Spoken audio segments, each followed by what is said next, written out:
আজ 21শে ফেব্রুয়ারি, আন্তর্জাতিক মাতৃভাষা দিবস। আন্তর্জাতিক মাতৃভাষা দিবসের শুভেচ্ছা জানিয়ে আমি পাঠ করছি আমার স্বরচিত কাব্যনাট্য মাতা পুত্র উবাচ। মাতৃভাষা, ও মাতৃভাষা, ও আমার প্রাণের বাংলা ভাষা, কোথায় তুমি মাগো?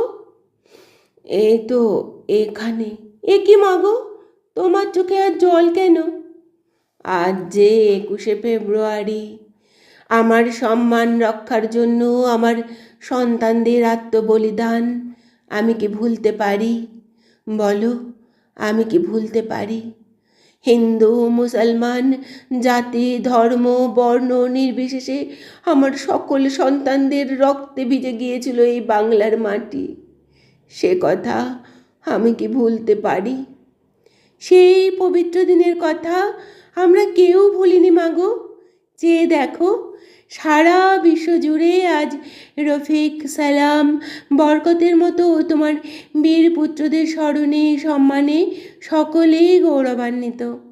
বলছে, ধন্য তুমি বাংলা মা, ধন্য তুমি, ধন্য তোমার বীর সন্তানেরা। মাতৃভাষার জন্য প্রাণ দিতে পারে এমন জাতি পৃথিবীতে আর তো দুটি দেখি না। হ্যাঁ, সে তুমি ঠিকই বলেছ বাছা। এইটুকুই আমার সান্ত্বনা। আমার সন্তানদের রক্ত ঝরানো বৃথা যায়নি। তাদের দেখানো পথ ধরেই সবাই আজ নিজ নিজ মাতৃভাষাকে মায়ের সম্মানে ভূষিত করে নিজেরাই সম্মানিত হচ্ছেন। তাই তো অতুল প্রসাদের সাথে গলা মিলিয়ে আজ সবাই গেয়ে উঠছে, মোদের গৌরব মোদের আশা, আমরি বাংলা ভাষা, মোদের গৌরব মোদের আশা, আমরি বাংলা ভাষা।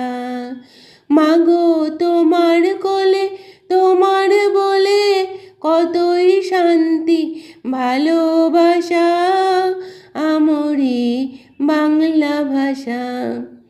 নজরুল লেখেন, মোরা এক ভাষাতে মাকে ডাকি, এক সুরে গাই গান, হিন্দু মুসলমান,